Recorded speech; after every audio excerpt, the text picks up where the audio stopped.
السلام علیکم سامعین، 28 شعبان المعظم اور 10 مارچ ہے۔ آج کی خبروں کی شروعات۔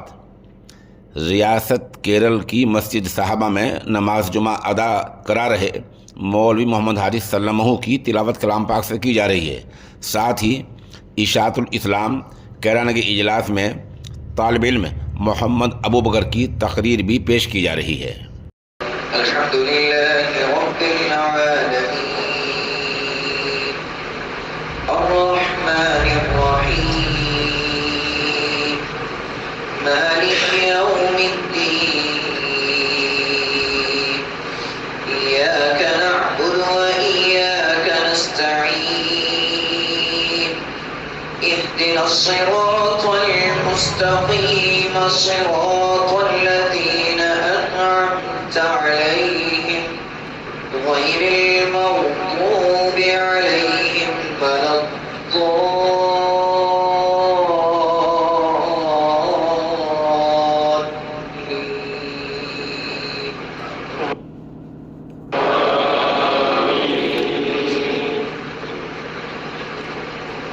أقم الصلاة لدلوك الشمس إلى غسق الليل وقرآن الفجر إن قرآن الفجر كان مشهودا ومن الليل فتهجد به نافلة لك عسى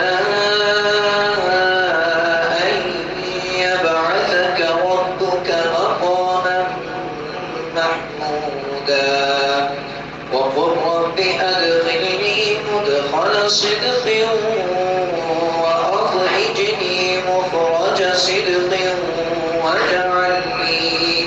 واجعل لي من لدنك سلطانا نصيرا وقل جاء الحق وزهق الباطل إن الباطل كان زهوقا وننزل من القرآن ما هو شفاء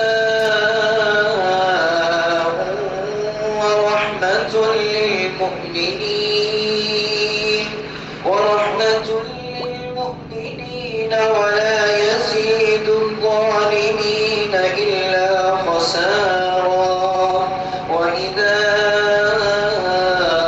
أنعمنا على الإنسان أعرض ونأى بجانبه وإذا مسه الشر كان يئوسا قل كل يعمل على شاكلته وربكم أعلم بمن هو أهدى سبيلا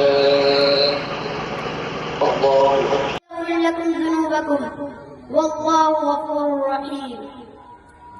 معزز سامعین اکرام اور حاضرین جلسہ اور اسٹیج پر موجود علماء کرام، آج کی اس پرنور محفل میں میری تقریر کا عنوان ہے عشق رسول کون۔ امید ہے کہ آپ بغور سماعت فرمائیں گے۔ میرے دوستو، اس فانی دنیا میں ہزاروں لوگ گزرے ہیں جن کو نہ ہم نے دیکھا، نہ ہماری ان سے کوئی پہچان ہے، نہ ہمیں ان سے کوئی مالی فائدہ ہوا ہے، نہ ہمیں ان سے کوئی سیاسی فائدہ ہوا ہے، لیکن ہم ان سب سے محبت کرتے ہیں صرف ان کے کمالات کی وجہ سے۔ ہم عادم تائی سے محبت کرتے ہیں صرف ان کی سخاوت کی وجہ سے۔ ہم نوشیروہ سے محبت کرتے ہیں صرف ان کے عدل و انصاف قائم کرنے کی وجہ سے۔ محبت کرتے ہیں ان کی فصاحت و بلاغت کی وجہ سے۔